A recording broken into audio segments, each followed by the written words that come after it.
माझे नाव आदित्य. मी माझ्या बहिणीच्या सासरी तिला घरी नेण्यासाठी आलो होतो. माझ्या बहिणीच्या घरी माझे दाजी, बहिणीची सासू आणि तिची विधवा नणंद इतके लोक राहत होते. घर लहान असल्याच्या कारणाने सर्वच लोक आपापल्या परीने ॲडजस्ट करून त्या घरात राहू लागले होते. पण माझ्या बहिणीच्या नणंदचा स्वभाव वेगळाच होता. ती माझ्या बहिणीशी खूपच वेगळ्या शब्दात टोमणे मारून बोलायची, कारण माझे जिजू फक्त माझ्या बहिणीचेच ऐकायचे. माझ्या बहिणीने जे काम जिजूंना सांगितलं ते काम ती खाली मान टाकून ऐकत असत. हे तिला सहन होत नव्हतं.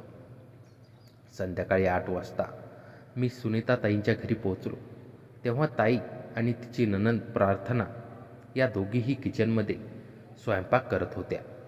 मी घरात आल्यावर लगेच ताईंना आवाज दिला आणि ताई माझा आवाज ऐकल्यावर धावतच मला भेटण्यासाठी दाराजवळ आली.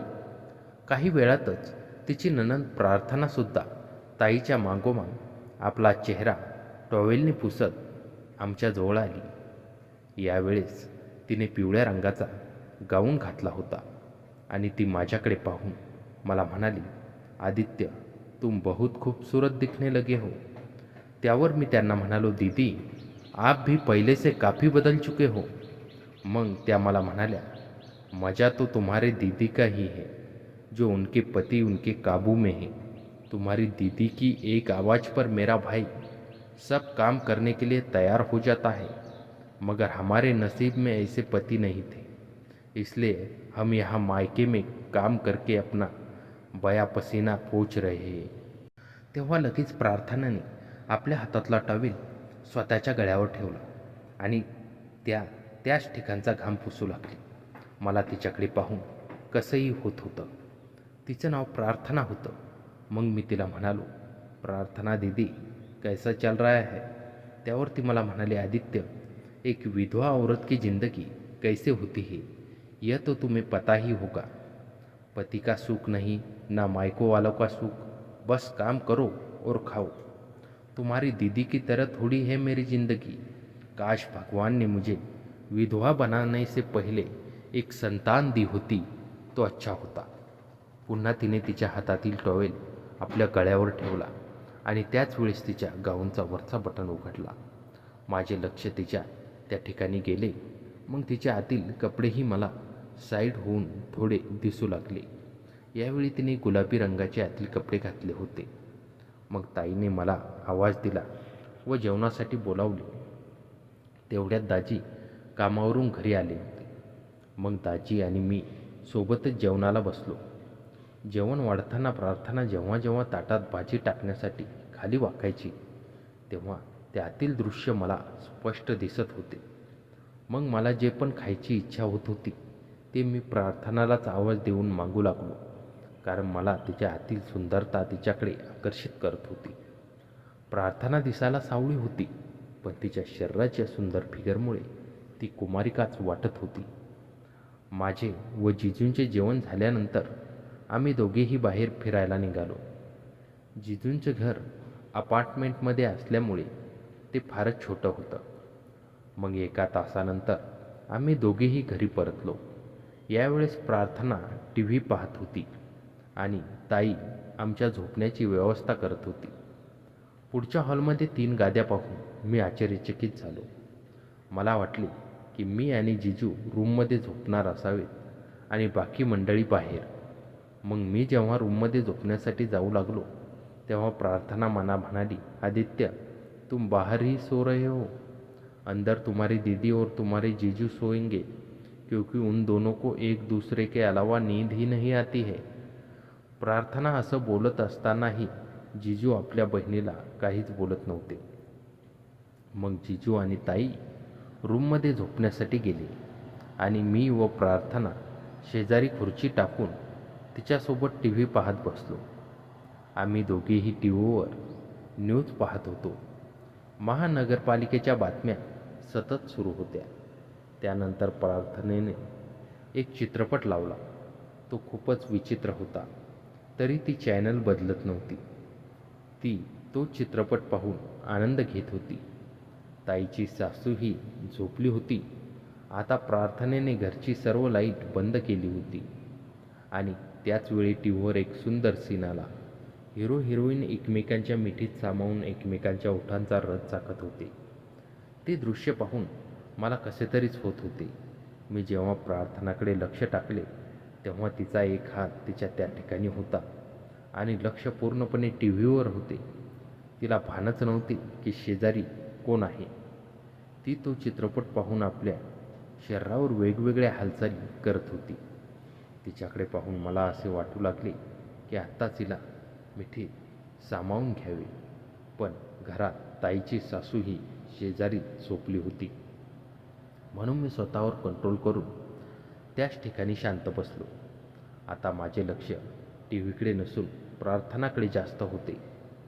रात्रीचे 11 वाजले होते. मलाही आता झोप येत लागल्यामुळे मी पण माझ्या गादीवर येऊन झोपलो आणि प्रार्थनाला म्हणालो, प्रार्थना, आपको जब नींद आएगी तब लाईट बंद कर देना, मैं सो रहा हूँ. त्यानंतर 15-20 मिनिटातच प्रार्थनानं सुद्धा टी व्ही बंद केला आणि ती पण तिच्या जागेवर येऊन झोपली. प्रार्थना आणि माझ्या गादीमध्ये कमीत कमी 3 फुटाचं अंतर होतं. घरात अंधार असल्यामुळे अगदी शांतता पसरली होती. मग बरोबर 12:30 वाजेच्या सुमारास माझ्या कानावर जिजींच्या रूममधून त्यांच्या दोघांची कुजबूज ऐकू येऊ लागली.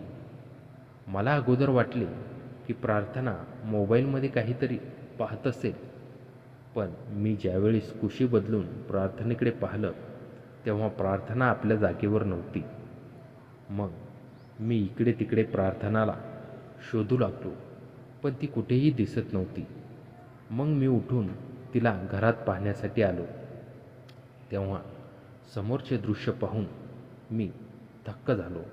कारण प्रार्थना जिजूंच्या बाहेर उभी राहून त्यांच्या गोष्टी ऐकत होती आणि स्वतःच्या गाऊनचे बटणे उघडून ती स्वतःच तिच्यावर हात फिरवून वेगवेगळ्या हालचाली करत होती. तिचे ते दृश्य पाहून माझ्याही अंतर्मनात एक वेगळीच आग निर्माण होऊ लागली होती. पण प्रार्थनेला ताई व जिजूंच्या गोष्टी ऐकण्याची गरज का भासली हेच मला समजत नव्हतं. प्रार्थना त्या ठिकाणी तब्बल अर्ध्या तासापर्यंत उभी राहून असेच करत राहिली. जेव्हा तिला शांतता वाटू लागली त्यानंतर तिने आपले कपडे व्यवस्थित केले आणि ती परत आपल्या जागेवर येऊन झोपायला लागली. त्याच वेळेस मी पण त्या ठिकाणाहून निघून माझ्या जागेवर येऊन पोचलो. माझी तर तिचं ते दृश्य पाहून झोपच उडाली होती. केव्हा प्रार्थनेला मी मिठी मारावी असं मला वाटत होतं. आता प्रार्थना निवांत आपल्या जागेवर झोपली होती आणि मी तिच्याकडे तोंड करून एकटेक नजरेने तिच्याकडे पाहत मलाही झोप लागली. सकाळी माझे डोळे लवकर उघडले तेव्हा मी शेजारी लक्ष टाकले तेव्हा मला प्रार्थना तिच्या जागेवर दिसली नाही. मग ही एवढ्या सकाळी कुठे गेली असेल ते पाहण्यासाठी पुन्हा मी जिजूंच्या रूमजवळ आलो, पण त्या ठिकाणीही प्रार्थना मला दिसली नाही. मग मी माघारी येऊन किचनकडे जाऊ लागलो. त्याच वेळेस किचनच्या उजेडात मला प्रार्थना कपडे घालताना उभी दिसली. मी हळूहळू अजून किचनच्या भिंतीजवळ आलो कारण घरात सर्वत्र अंधार होता. फक्त किचनचाच लाईट सुरू होता त्यामुळे प्रार्थनाला बाहेरचे काही दिसत नव्हते. प्रार्थनेचा पाठीचा भाग माझ्याकडे होता आणि ती टॉवेलने आपले केस कोरडे करत होती. हळूहळू तिने आपले कपडे घालायला सुरुवात केली आणि 10 मिनिटानंतर ती पूर्णपणे तयार होऊन बाहेर येत होती. त्याच वेळेस मी पण परत हॉलमध्ये येऊन खुर्चीवर मोबाईल हातात घेऊन बसलो. मला खुर्चीवर बसलेलं पाहून प्रार्थना म्हणाली, अरे आदित्य, बहुत जल्दी जग गए, तुमको शायद रात को नींद पूरी हुई नहीं तुम्हारी. तेव्हा मी प्रार्थनेला म्हणालो, अशी ही नवीन जागा आहे, मला लवकर झोप येत नाही आणि रात्रीचे स्वप्न एवढे भयानक पाहिले तेव्हापासून माझी अवस्था खराब झाली आहे. तेव्हा प्रार्थना मला विचारू लागली, अरे असं कोणतं स्वप्न पाहिलं तू की तू घाबरून जागा झाला? मलाही सांग थोडं तुझ्या स्वप्नांबद्दल. तेव्हा मी प्रार्थनेला म्हणालो, माझ्या स्वप्नात 2 प्रेम करणारे एकमेकांपासून जुदा होतात. मग जी स्त्री असते ती आपले प्रेम मिळवण्यासाठी संपूर्ण आयुष्य तडफडत राहते, पण तिला ते प्रेम मिळत नाही. तेव्हा प्रार्थना मला म्हणाली, याचा अर्थ तिच्या प्रेमीने पैशासाठी तिला सोडून दिले होते का? तेव्हा मी प्रार्थनेला म्हणालो, त्या मुलीला तिच्या प्रेमीने सोडले होते. तिच्या मनाच्या इज्जतीसाठी त्या मुलाला सोडून दुसऱ्या मुलीशी लग्न करावे लागले. पण ज्या मुलाशी तिचे लग्न झाले, काही दिवसांनी त्याचीही अचानक मृत्यू झाली. काही महिने एकटे दिवस घालवल्यानंतर तिला आपल्या प्रेमीची आठवण येऊ लागली आणि ती त्याला मिळवण्याच्या प्रयत्नात राहिली. पण ही बाब तिच्या सासरच्या लोकांना कळाली. तेव्हा त्यांनी तिला माहेरी पाठवून दिले. आता तिची पूर्ण जबाबदारी तिच्या आईवडिलांवर आली. ती मुलगी इच्छा असूनही दुसरे लग्न करू शकत नव्हती. तिचा एक लहान भाऊ होता, त्याचेही लग्न होणार होते. जेव्हा लग्न झाले आणि भावाची बायको घरी आली, तेव्हा भावाचे आपल्या बायकोशी खूप प्रेम होते. तो आपल्या बायकोवर खूप प्रेम करत असे आणि हे सर्व पाहून त्या मुलीला खूप हेवा वाटत असे.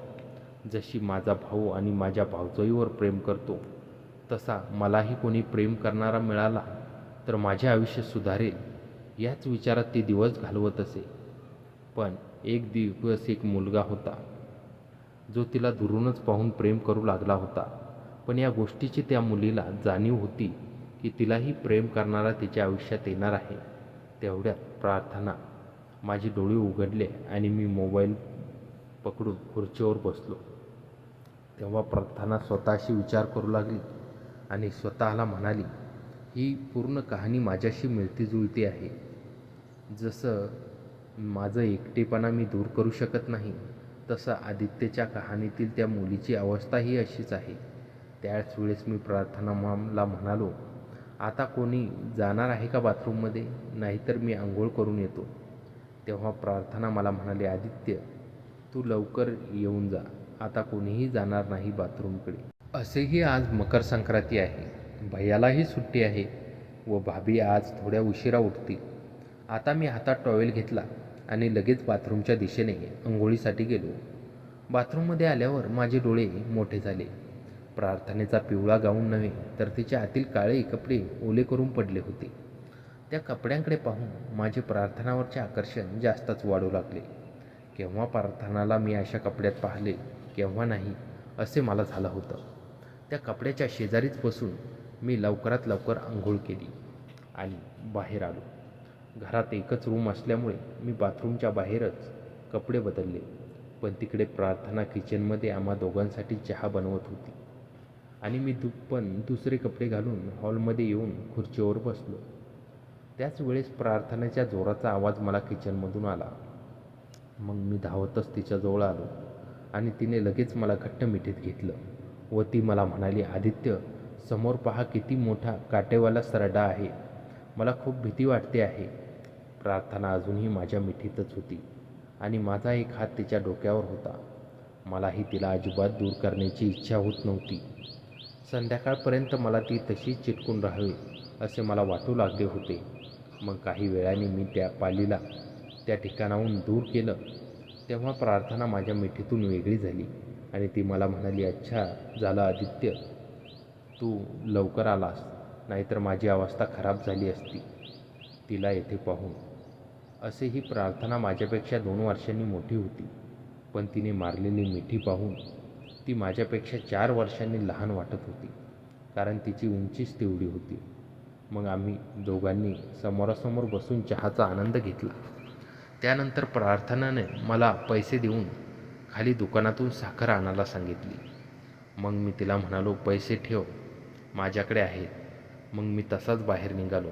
जेव्हा बाहेरून येऊन जिन्यावरून खाली उतरत होतो, तेव्हा माझ्या लक्षात आले की ज्या पाकिटात मी पैसे ठेवले आहे ते पाकिट मी बाथरूममध्येच विसरलो होतो. म्हणून त्या पाकिटातून पैसे परत घेण्यासाठी मी घरात आलो. पण घरात आल्यावर मला प्रार्थना दिसत नव्हती. मग मी सरळ बाथरूमच्या दाराजवळ येऊन ते दार आतल्या बाजूनं जोरात ढकललं. तेव्हा ते दार प्रार्थनाच्या पाठीला लागलं, कारण प्रार्थना बाथरूममध्ये काहीतरी करण्यासाठी आली होती आणि तिचे डोके सरळ समोर असलेल्या नळाला लागले आणि तिच्या तोंडून जोराचा आवाज निघाला. मी पूर्णपणे ते दार उघडले आणि तिला म्हणालो, प्रार्थना, काय झालं तुला? पण तुम्ही इथे काय करत होता? जेव्हा प्रार्थना माझ्याकडे तोंड करून वळली तेव्हा तिच्या हातात तिचे आतील कपडे पुढे होते आणि त्यावर ती मला म्हणाले, आदित्य, तू इथे काय करत आहेस? मग मी प्रार्थना म्हणालो, अरे, ज्या पाकिटात मी पैसे ठेवले होते तेच पाकिट मी इथे विसरलो होतो. ते पैसे घेण्यासाठी मी इथे आलो होतो. आता तिच्या डोक्यालाही सूज आली होती. मग मी माझ्या हाताचा स्पर्श तिच्या डोक्यावर केला आणि तिला म्हणालो, प्रार्थना, खूप जोरात लागलं का? माझ्या हाताचा स्पर्श तिच्या डोक्याला होताच तिने एक दीर्घ श्वास घेतला आणि तिने माझा हात तिच्या हातात पकडला. मग ती मला म्हणाली, आदित्य, तुमच्या हातात खरंच कमाल आहे. एवढ्या जोरात लागूनही मला आता दुखत नाही आहे. तेव्हा मी प्रार्थनाला म्हणालो, पण प्रार्थना, तुमच्या डोक्याला खरोखरच जास्त लागला आहे. तो भाग खूप सुजला आहे. मी प्रार्थनाशी बोलत असताना माझे लक्ष अचानक तिच्या त्या ठिकाणी गेले आणि माझ्या लक्षात आलं किचनचे दृश्य आले. जेव्हा प्रार्थनेने मला मिठीत घेतलं होतं तेव्हा खरोखर तिच्या त्या ठिकाणी माझ्या ठिकाणी स्पर्श झाल्याची कल्पनाच मला आली नव्हती. आता मनोकामना पूर्ण झाली असं मला वाटू लागलं होतं. आता यावेळेस प्रार्थनेचे गाऊचे बटणे उघडीच होती आणि आतील लाल रंगाचे कपडे मला स्पष्ट दिसत होते. त्यांना पाहून असं वाटत होतं की आत्ताच माझ्या हातांचा स्पर्श त्या ठिकाणी करावा.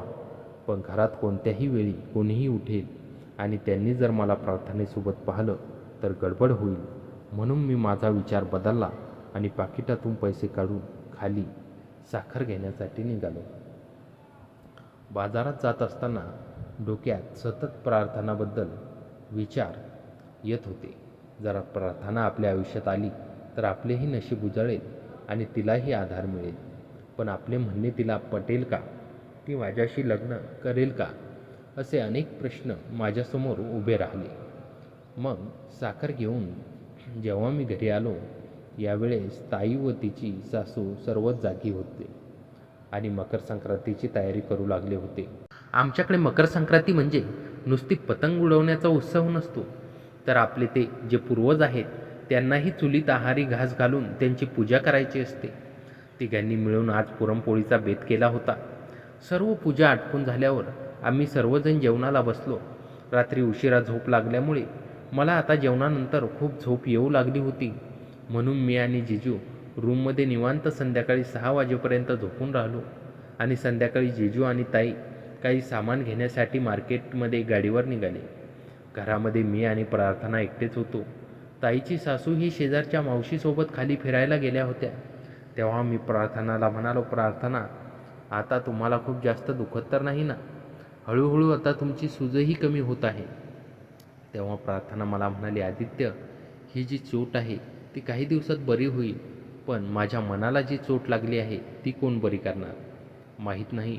दररोज माझ्यासाठी जो सकाळ उगवून येतो तो कसा जळतो हे मलाच माहीत नाही. मग मी प्रार्थना म्हणलो, प्रार्थना, तू इतका राग का करते? शांतपणे का बोलत नाहीस कोणाशी? त्यावर प्रार्थना मला म्हणाली, आदित्य, मला दुसऱ्याचे सुख पाहवत नाही व जशी ती मजेत राहते ते माझ्या कमजोरीचे कारण बनते. पुन्हा पुन्हा असे वाटते की असे क्षण माझ्या आयुष्यात केव्हा येतील, केव्हा मीही माझ्या पतीसोबत अशी गाडीहून फिरायला जाईन, त्यांच्याशी बोलेन. पण माझी आई माझे बोलणे ऐकायला तयार नाही. ती म्हणते की तुझ्याशी कोण लग्न करेल? त्यांचे असे शब्द ऐकून मी पूर्णपणे उद्ध्वस्त झाले होते. माझी अवस्था त्यांना समजत नाही आहे. मग मी प्रार्थनेच्या खुर्चीजवळ माझी खुर्ची नेऊन तिच्या जवळ येऊन बसलो आणि तिला म्हणालो, प्रार्थना, सुखदुःख हा जीवनाचा खेळ आहे. काही क्षणांच्या दुःखानंतर सुख येणं हे निश्चित आहे, पण त्या वेळेपर्यंत आपण सावध राहणे फार गरजेचे असते. आज तुझी राय जाणून घेण्यासाठी मी तुझ्याजवळ बसलो आहे. काय तू माझ्याशी लग्न करशील? तू मला खूप आवडू लागली आहेस. या 2 दिवसात मी तुला खूप जवळून पाहिलं आणि समजून घेतलं आहे. तू माझ्यासोबत आयुष्यभर सुखी राहू शकतेस. मी तुला कधीही नाराज होऊ देणार नाही. तुझी जी काही इच्छा आहे, जी काही ख्वाहिश आहे ती पूर्ण करेन. फक्त तू माझी साथ सोडू नकोस. तेव्हा प्रार्थना मला म्हणाली, पण आदित्य, या गोष्टीला माझ्या घरचे आणि तुझे घरचे लोक मानतील का? जर त्यांनी नकार दिला आणि माझी तुझ्याशी लग्न करण्याची इच्छा असली तरीही आपण काही करू शकणार का? तेव्हा मी लगेच प्रार्थनेच्या हातावर हात ठेवला आणि तिला म्हणालो, बाकीची काळजी तू करू नकोस प्रार्थना. तुझ्या मनात काय चालले आहेस याचा विचार कर. जर त्यांनी मान्य केले नाही तरीही मी तुझ्याशीच लग्न करेन. असं म्हटल्यावर प्रार्थनेने लगेच मला मिठीत घेतले. आम्ही दोघेही अर्ध्या तासापर्यंत एकमेकांच्या मिठीत सामावून राहिलो. त्यानंतर घराच्या कोणाच्या तरी येण्याचा आवाज आमच्या कानी आला. मग आम्ही दोघेही एकमेकांपासून लांब झालो. घरात ताईची सासू आली होती. रात्रीच्या स्वयंपाकासाठी दुपारचं जे उरलं होतं तेच रात्रीला सर्वजण जेवण खावणार होते. मग वेळ न वाया घालवता प्रार्थनेने सर्वांना लवकर जेवण करून झोपायला लावले. आता प्रार्थनेनेही रात्रीचा TV सुरू केला नव्हता. बरोबर 12:30 वाजेच्या सुमारास ताईच्या रूममधून काहीतरी कुजबूज करण्याचा आवाज कानी येऊ लागला. तेव्हाच मीही कुशी बदलून प्रार्थनेकडे माझा चेहरा वळवला. यावेळेस प्रार्थनाही आपल्या जागेवर होती. आमच्या दोघांमध्ये अजून 3 फुटाचे अंतर होते. मी एक नजर ताईच्या सासूकडे टाकली. यावेळेस तीही गाढ झोपेत होती. मग मी उठून लगेच माझी गादी प्रार्थनेच्या गादीजवळ सरकवली आणि माझ्या जागेवर येऊन झोपलो. हळूहळू मी माझा हात प्रार्थनेच्या हातावर ठेवला आणि त्याच वेळेस प्रार्थनेने माझ्या हाताला धरले. आम्ही दोघेही एकमेकांकडे एकटक नजरेने पाहत होतो. मग आमचे एकमेकांचे ओठ केव्हा एकमेकांच्या ओठावर येऊन टेकले तेही आम्हाला कळाले नाही. तब्बल 1 तासापर्यंत आम्ही त्या ओठांचा रस चाखत राहिलो. आता आमच्या दोघांचाही आवाज खूप येऊ लागल्यामुळे आम्ही दोघेही उठून किचनमध्ये आलो. मग पुन्हा प्रार्थनेने मला मिठीत घेतले आणि हळूच दोघांनीही अंगावरील बाजूला ठेवून एकमेकांसोबत भरभरून प्रेम करू लागलो. आम्ही सकाळच्या 4 वाजेपर्यंत असे एकमेकांच्या मिठीत राहून भरभरून प्रेम केले आणि त्यानंतर ज्या ठिकाणी वेळ मिळाला त्या ठिकाणी प्रार्थनेशी प्रेम करू लागलो. आज दुपारी मला ताईला घेऊन माझ्या गावी परत जायचं होतं, पण या ठिकाणाहून घरी गेल्यानंतर मला प्रार्थनेची खूप आठवण येईल आणि त्या ठिकाणी माझे चित्त लागणार नाही. म्हणून मी प्रार्थनालाही सोबत येण्याचा आग्रह केला. जर प्रार्थनेची या ठिकाणाहून थोडी हवा बदल झाली तर तिलाही बरं वाटत आणि मलाही ती दररोज समोर दिसल्यावर शांतता वाटेल. घरी आल्यावर प्रार्थना अगदी शांत झाली होती. ती ताईशीही आता व्यवस्थित बोलू लागली होती. मग रात्रीच्या वेळेस मी तिला तिच्या रूममध्ये बोलावून रात्रभर भरभरून प्रेम करायचो. एके दिवशी मला प्रार्थनेला प्रेम करताना ताईनं पाहिलं. त्यानंतर आमचे प्रेमाचे भांडे सर्वांसमोर उघडकीस आले. मग ताईच्या मध्यस्थीने राहून मी प्रार्थनेशी लग्नाचा प्रस्ताव घरच्यांसमोर मांडला. माझ्या सांगण्यानुसार त्यांनी माझ्या शब्दाला होकार दिला. आता मी व प्रार्थना नवरा बायको म्हणून सोबत राहू लागलो होतो. आता तिला ज्या स्वप्नातील राजकुमाराची गरज होती तो राजकुमार तिच्यासोबत राहून खूप प्रेम करू लागला होता. अशा प्रकारे ताईच्या घरात राहत असलेल्या तिच्या विधवा नणंद प्रार्थनेला मी सुखी करून बायको म्हणून माझ्या घरी सध्याच्या घडीला आणलं होतं. आता मी आणि प्रार्थना नवरा बायको म्हणून सुखाने राहू लागलो होतो. आमचे वैवाहिक जीवन अगदी समाधानात सुरू झालं होतं. प्रार्थनेच्या स्वभावात मोठा बदल झाला होता. ती आता पूर्वीसारखी चिडचिड करत नव्हती, ना कोणावर टोमणे मारत असे. ताई सुनीता सुद्धा तिच्या नवऱ्यासोबत आनंदात होती. आमच्या लग्नानंतर ताईच्या सासूबाईंनाही प्रार्थनाकडे पाहण्याचा दृष्टिकोन बदलला होता. त्यांना वाटायचे की प्रार्थना आता पुन्हा संसारात स्थिरावली आहे, त्यामुळे ती आता मनानेही समाधानी राहील. लग्नानंतरचे पहिले काही महिने उत्तम गेले. प्रार्थना माझ्या घरी आल्यावर माझ्या आईवडिलांनाही तिचा खूप आदर केला. तिच्या भूतकाळातील कोणीही चर्चा केली नाही. उलट माझ्या आईने तिला मुलीसारखं जवळ केलं. प्रार्थना ही संसारात रममाण झाली होती. मी नोकरीसाठी बाहेर जात असे तर ती घरची सगळी कामे आवडीने करत असे, पण तिच्या मनात कुठेतरी एक हुरहुर होती हे मला जाणवत असे. तिला मुलाची इच्छा होती, पण पतीच्या सुखापासून वंचित राहिलेल्या तिला त्या आता संसारात स्थिरावल्यानंतर आई होण्याचे स्वप्न पडू लागले होते. आमच्या लग्नाला 6 महिने उलटून गेले होते. एके दिवशी प्रार्थना मला म्हणाली, आदित्य, मला एक गोष्ट सांगायची आहे. मी तिच्याकडे पाहत म्हणालो, काय गोष्ट, सांग ना. ती तशी थोडीशी हसत म्हणाली, मला वाटतं की मी गरोदर आहे. तिचं ते बोलणं ऐकताच मी माझ्या मनाला आनंदाची सीमा उरली नाही. मी लगेच तिला मिठीत घेतले आणि म्हणालो, खरंच? ही तर खूप सुंदर बातमी आहे. आम्ही दोघांनी मिळून डॉक्टरांकडे जाऊन तपासणी केली. डॉक्टरांनीही गरोदरपणाची पुष्टी केली. तो दिवस आमच्या आयुष्यातील सर्वात आनंदाचा दिवस होता. प्रार्थना आता आनंदात होती, पण काळजीतही होती. तिचे वय आता 32 वर्ष होतं. पहिल्यांदा आई होणार असल्याने ती थोडी घाबरलेली होती, पण ती तिला नेहमीपेक्षा धीर देत असे. माझी आईही तिच्याकडे खूप लाडाने पाहत असे. आता घरात सगळेच प्रार्थनेच्या स्वास्थ्याकडे लक्ष देऊ लागले. 9 महिन्यांचा काळ हळूहळू सरला. प्रार्थनेच्या डिलिव्हरीचा दिवस जवळजवळ आला. आम्ही तिला हॉस्पिटलमध्ये दाखल केलं. बाळंतपणाची वेळ आली तेव्हा मी हॉस्पिटलच्या बाहेर अस्वस्थपणे वाट पाहत होतो. काही तासांच्या प्रतीक्षेनंतर डॉक्टर बाहेर आले आणि म्हणाले, "अभिनंदन, तुम्हाला मुलगी झाली आहे.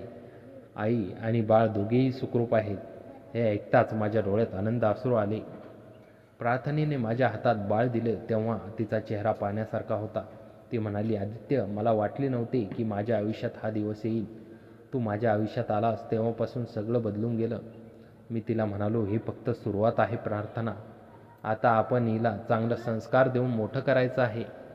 आता आमच्या घरात बाळीच्या हास्याने सगळीकडे आनंद पसरला होता. माझ्या आईवडिलांनाही नातू मिळाल्याचा खूप आनंद होता.